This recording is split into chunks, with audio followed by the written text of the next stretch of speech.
1911, 45 ACP, 7 rounds. Ready to go. 1911, is it viable in 2023 for Airsoft? There's a couple reasons I want to talk about today, but I can tell you that this might not be a threat, but it is a guarantee. Let's talk about the 1911 Airsoft. This one here is the Tokyo Marui Government, the classic one made from years ago. And I want to talk about this particular pistol and whether or not it's viable, and then talk about the 1911 as a viable sidearm in Airsoft in general. So let's talk about it tip to butt. Here we go. Full disclaimer, this was provided to me by Defro Airsoft, our boy who has provided me with a lot of these pistols. And to be honest with you, they're great. I don't need to buy anything anymore. I'm just gonna borrow it from him. So if you guys wanna check them out, go and check them out. So, proof clear. Proof clear. Clear. Hammer down. Magazine is not loaded. BB magazine. BB magazine. So, the 1911. My 2 world wars. 7 rounds, shoots 45 ACP. Can't go wrong. Wins the war. It's the weapon of the FUDs. For Airsoft, it's just another plastic shell that expels gas. But is it viable? Let's talk about the Tokyo Marui version because it's basically the gold standard for it, and this runs on duster gas. So we're gonna go tip to butt and get right through it. So let's talk about the slide. The slide is plastic. Plastic slide for efficiency, and of course abiding by Japanese laws for not having full metal pistols. Metal slide you probably could get, but honestly the way this thing operates, you probably don't want to do that. The plastic slide does have insignias on there where it's patented April 20, 1987, September 9, 1902. Colts PTFA manufacturing code. So that's pretty cool. So it has all the insignias and the little horse thing for Colts. Serrations only on the back end here, so it's not a modernized design like the M45. So if you want to rack the slide and do a press check, you kind of want to go from the back, but because it's a Marui and an Airsoft toy, it's very easy to just do a press check like this anyway. The iron sights, classic iron sights, can't go wrong with these. Used to win 2 world wars, baby, but I personally do not like them at all. I don't even know why I'm doing this accent still, but it's fun. Do not like these. They're very hard to see, especially in low light conditions. It's not happening. My eye can't even focus on the dot unless I close my eyes once and then find it. It's a really, really tiny sight. The M45A1, the improvement of it, has Novak sights, which are infinitely better. Even if I just hold it like this, I still, my eyes can't find this little bugger, and I have to really just close my eyes once to kind of get that precision shot. Most of the time though, in CQB, you're gonna be point shooting, so you kind of just go from there and react and then find the dot later. The presentation is not too bad, but it is really hard to find that dot as it's just 2 iron serrations. So not a fun time, and they're pretty low visibility. I imagine in World War II, they probably just went like this with the one hand and we're just kind of just shooting. So not a fun time with these iron sights, but hey, can't be helped. The outer barrel does have a slight tilt to it. Not as crazy as a Glock or any modern firearm, but it's very, very subtle, and it's plastic. This one's made out of plastic, not metal. So when you are racking this plastic slide, satisfying sound of plastic, no metal clang there. But again, that attributes to its efficiency and law-abiding stuff, so not that bad. If I take this apart real quick, get a little serration right here, push this out like so, you can see how the slide is operated. So it has your spring guide, not too bad. Take this out, ooh. Nice little spring guide made out of metal. That's made out of metal. To disassemble this, you have to kind of take out this little piece here. Not bad. And then that's made out of metal, which is cool. And then you basically have to twist this key out like this. And then that comes out. And then you push the hop unit through the slide. And really plastic, But the hop unit itself is metal, so that's not bad at all. And you can adjust the hop with this tiny little thing here, which you probably can't see anyway. Tokyo Marui Magic Hop, very good. In my shooting tests, it was fine. And the only reason I missed with it is because I can't see the irons. So overall, it's pretty good. The hop is nice. This is actually Defro's is kind of a dirty barrel. He has to kind of clean this out. And yeah, it just needs some cleaning and maintenance. You can change out the hop rubbers whenever you want, but not an issue at all. The slide, again, is plastic, as you can see. Plastic on the inside. There's no aluminum frame to brace for recoil. And the blowback housing is the classic Tokyo Marui one with no enhanced piston or whatever the heck they do to the new engines with their newer pistols, like the M45A1, for example. It's just use the old engine. So the blowback is there, but it's not amazing like the new ones. But even then, that still leaves a lot left to be desired. But it's pretty standard. Nozzle, it's fine. It's fine. It's just fine. On the back, you can just see the mock firing pin. It's just a hex wrench screw, nothing crazy, doesn't actually shoot anything, so cool. So let's look at the lower frame really quick. As you can see, has a hammer system like that. Trigger group is very simple. And yeah, man, nothing to write home about here. It's just a very simple system. Over-reliable, just like Granddaddy wanted. Let's put this back together real quick. There you go, gotta press that button down. Yeah, there you go. Okay, great. So the lower frame, and unlike the real 1911 or maybe some overseas models of Airsoft toys, it's plastic, full plastic. Again, it's one of the earlier models. I think the only pistol that Marui makes that has a metal frame is the High Kappa, and the High Kappa Gold Match at that in the DOR. Like only this part is metal. The grip is still plastic on the High Kappa, but this is all plastic except for the back plate here, which is metal. It's like a piece of metal attachment here, and it's metal and has serrations on there, as well as the grip safety. Grip safety, the annoying mother father. Let's imagine you're down on the ground and you're not holding the pistol properly. This thing ain't gonna shoot. So you gotta make sure that grip is nice and tight, ready for daddy and kill them Nazis. Yeah. But yeah, what else is metal on here? The magazine catch is metal. It's very small. You kind of have to adjust your grip a little bit. So if I insert this empty magazine here, press the button, falls out right away. No issues at all. Look at that. Yeah, baby, single stack, baby. Can't go wrong with these motherfathers, except that you can, because they're horrible. But we'll get into that in a second. Before we move on to the trigger, we have a other second safety here, which is the paddle safety. Only operates when it's engaged with the hammer. So take the hammer down, and you can have the safety, and it's not gonna go off on you. So when you have it holstered, make sure that safety's on. Go like this, boom, baby. Goodbye, Nazis. Just like that. On the other side, we also have some markings. So we have the M1 1911A1 US Army insignia, as well as the Tokyo Marui insignias on there. So that keeps it nice and compliant. Very nice. So talk about the grip. Very nice pistol grip. Classic, serrated, made of plastic here, but I think I haven't held a nicer classic pistol than this thing. This thing just feels so good in the hand. Feels like two World Wars, baby. Very nice. And imagining that they didn't have modern shooting stances back in the day, to hold it with one hand like this, very nice. Much better than a Glock. I hate the Glock grip compared to this. This thing is just absolutely fantastic. Amazing. And on the bottom, you have a little loop for a sling or a charm if you want to be cute. Now, let's talk about the trigger. Bring the hammer down, put your hand over mine. Let's ghost that trigger together. Ready? Look at that. Not even any play at all. No play. It's straight to the point. Let's see, actually. It's a little tiny little wobble just at the beginning. Very heavy. And then, yep. Yeah, pretty heavy. But it's very short. Very short. See that reset? Pretty short.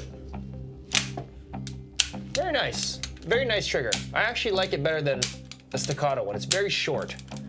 Very short. Sometimes like the staccato or High Kappa is like a super big trigger, And then, yeah, but I think that just has to do with the grip. So it's easier to grip with a bigger trigger, but this is so close to the actual grip itself. It's almost like a very, you know, the way, look at the way my hand is going, you know? It's just weird. But anyway, nice trigger, very nice trigger. Now, let's talk about the magazines. Now, these magazines are absolutely horrible. Remember, this is old tech. These magazines are probably older than you. And no leaks, consistent performance, but the performance is absolutely atrocious. Which is why I run them with 7-round magazines. Not because I'm trying to be as cool as Granddaddy, but because that's all it can really do. It has a capacity of up to 21 rounds. It does. But will your 1911 actually get up to 21 rounds? If it's cold outside, it's not happening. That's why if you run it at 7, you'll be getting good consistent power and you'll actually be able to do the reloads. So we're gonna put on some iPro. iPro. There we go, iPro. We gotta be safe, here. Okay, so now that we have the iPro on, let's test out the efficiency of this. So I'm gonna go get my gas real quick. Okay, so here's the gas. Fill this up. Let's see how much capacity it actually has. Oops, that was the screw.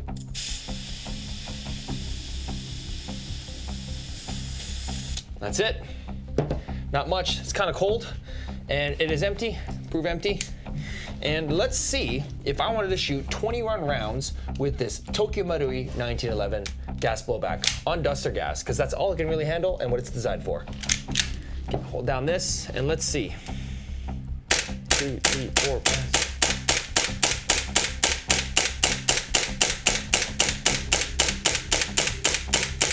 Not bad, actually. This is actually surprising. That was 21 rounds. That was actually pretty good. I take it back.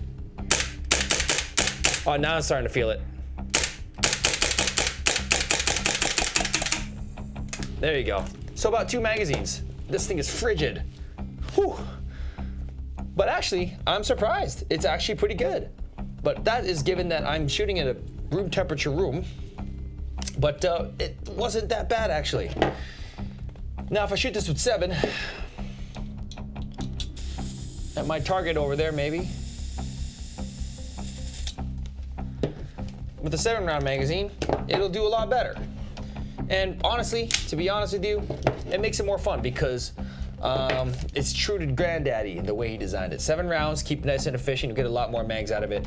And it's all part of the LARP. Let's see.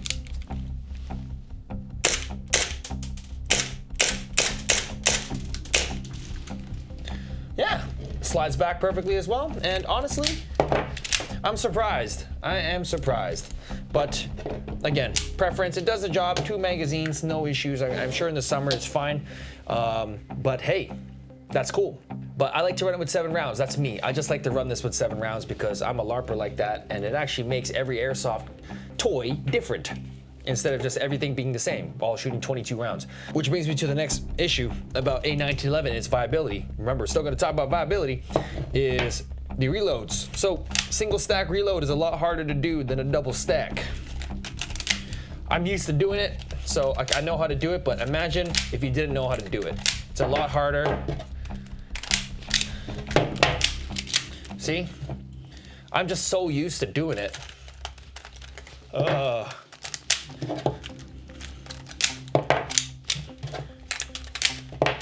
But it's a lot harder in theory to do it. And again, the magazine capacity and the efficiency you'll get against other people is going to be a lot harder. I don't think there are a lot of upgrade parts for the 1911 platform. No, we're not talking high kappas. No, we're not talking M45s. We are talking 1911s. It's not happening. I don't think anyone makes it. But what does help you with the reloads is the little tab at the bottom of the magazine for little drafted soldiers who didn't really know how to reload. Can help them pick it out and just get in there. Modern style reloading, no issue. But if you're in the fray and you're having a hard time, it does get a little, gets a little hard to get this thing going. But that is one issue with the 1911. Now, let's talk about accuracy. In my tests in this little tiny room, it was fine. It shot perfectly straight. In my experience with the M45, for example, it was able to shoot 15 meters fairly accurately with 2.5s. With 2.0s, you can get up to 50 meters really good, depending on the wind and stuff like that. But accuracy is great. It's Marui. It does the job, but it's a handgun, so you'll be using it in CQB anyway. It's a full size though, so it does have that big chonky feel to it, but it is still very sleek, and I've always loved the design of this thing. It's just so beautiful. And it's classic, man. The only issue with this is that you have to get a specific holster for it. You can't put a light on it, and that's basically it. Maybe you can use an extended magazine, and you'll be good to go. But then I don't know. That feels like it feels like you kind of ruin it. You kind of ruin the whole look of this thing. So, anyways, besides the point. The point is, it's 1911. It's cool, and it has its purpose. So, let's talk about its viability now in Airsoft. If you are a competitive Airsoft player, stay away from this thing. It's not gonna help you. A lot of people are decked out with the HPA high kappas and Glocks and SPP ones and SPP 5s or whatever the heck. This thing is just not going to compete. Again, magazine capacity. It's 21 rounds technically, but you're probably really on a good day gonna get 2 mags out of this, unless you HPA and tap this thing, but then, you know, it's kind of curs. Like, why are you doing that? In real life, I guess, the 45 ACP is a stronger round, so boom, boom, boom, boom, boom. 7 is gonna be great. You probably rip through somebody, and that kind of makes up for it. But even then, in the real still world, I don't think 1911s are viable. I think 2011s are a bit better. But in Airsoft, all of us shoot the same 6mm BB, so it doesn't really matter, which is why I strategically use this thing as a 7-rounder, so it actually gives me purpose to use this thing for fun, which is basically just for fun, or a collector's piece.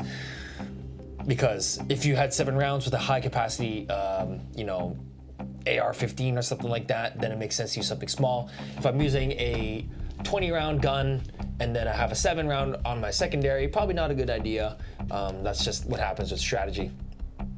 But yeah, also the iron sights, horrible for competitive play.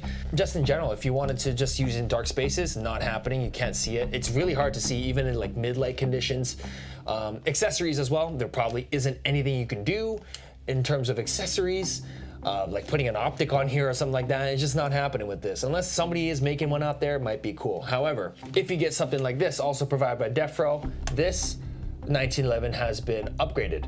It is this Colts Mark IV Series 70, and it has a little bit of upgrades done to it on the internals. I'm pretty sure from what Defro has told me, this has also had some upgrades done to it, including the pistol grip, which is nice and custom, very nice. Nice, kind of like this cotton, like leather kind of feel to it. Compared to the classic one, it does have a fatter grip, so it's quite nice. The trigger also is slightly different. Let's see. Oh, completely different. Yeah, completely different feel. Yep. Whoa, long reset. Yeah, it's a much harder trigger on the government. Yep, this one's a lot mushier. Yep. This one's closer to a high kappa. Yep. Yeah. But it is faster. It's a little bit more out there, and it's faster. Magazine catch, not bad. Plastic, plastic, plastic. Hammer is also plastic on this version. Let's check the efficiency on this upgraded version, or this different Series 70. Let's check. Whoa, it's pretty good. All right, Pro. We got 7 rounds in here. Let's see. Car system. Wow, the kick is a lot better on this one. Yeah, it's a lot better than the government. Ooh, are we out? We're out.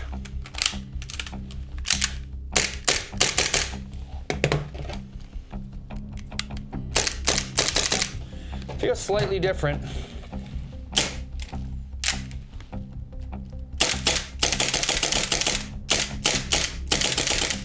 Not bad, actually. It's a combo. But yeah, viability of a 1911, probably not the best thing, to be honest with you. You're probably better off getting a high kappa, but as a collector's piece, it's definitely cool to have the granddaddy's gun, and even a cooler version like this. So, anyways, that's all we got for today's video, guys. Thanks so much for watching. Let me know in the comment section down below, what do you think about 1911s? Do you think they're cool? Do you think they're collector's pieces? Do you think they're actually viable in Airsoft competitively? Or are they just a fun LARP piece? I'm pretty sure for anybody who's just like doing a historical piece, this is like a must-have. I think I'd want to just kind of get one for myself. I think the CO2 version might be more viable because they're faster, they pack a bigger punch, and they feel more like 45 ACP. But I run my thing with 7 rounds, so I'm not really going out there and doing, you know, amazing and cool gameplays with the 1911. So anyway, guys, that's all I got for today. Thanks so much for watching. If you want to see more Airsoft in Japan videos or whatever, click this video right here, because remember the motto: we don't make threats, we make guarantees.